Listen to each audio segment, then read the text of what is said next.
Bir valideynin 4 vəzifəsi var Sevinç xanım. Biraz kənara çıxsa da bunu deyim. Birinci vəzifəsi budur ki, valideyn övladlarının zəruri ehtiyaclarını ödəməlidir. Baxın, arzularını, istəklərini demirəm. Siz anasınız, övladların arzuları, istəkləri bitməz. Atanın, ananın övladların arzularını, istəklərini yerinə yetirmək kimi bir vəzifəsi yoxdur. Bunu övladlar da bilməsi lazımdır. Atam mənim üçün hər şey etməlidir. Yox belə bir şey. Yoxdur elə şey. Bəli. Anam mənim xidmətçim olmalıdır. Yox belə bir şey.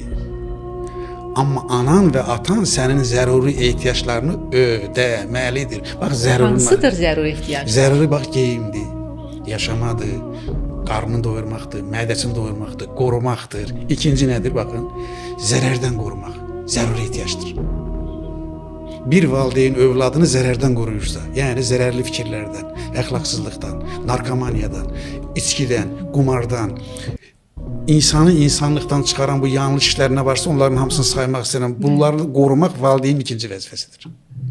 3. Bir valideyn övladını xeyrə yönəltməlidir. Doğruya yönəltməlidir, təhsilə yönəltməlidir, əxlaqa yönəltməlidir. Doğru olana, barışa, insanlar arasında xeyri yaymağa yönəltməlidir, oxuya yönəltməlidir.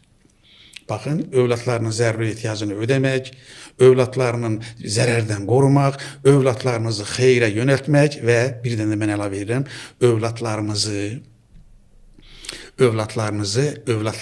güvən vermək, güvən aşılamaq. Bunlar övladlarınızın valideyn üzərindəki vəzifələrdir. Bunu yerinə yetirəcəyik ki, bax, indiki uşaqlar, bunu da bir şey deyim, müəllim kimi. İndiki uşaqlar təhdid dilini sevmirlər. Siz övladınıza bax, bunu bir də etsən, sənə gününü göstərəcəyəm deyirsinizsə, mən müəllim kimi sizə deyirəm ki, uşaq bunu belə anlayır, bunu bir də etməliyəm.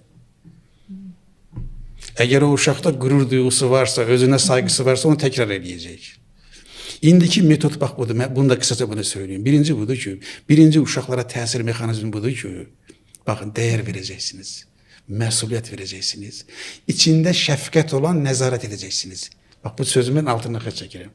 Nəzarət demirəm, içində şəfqət olan nəzarət, mərhəmət olan nəzarət.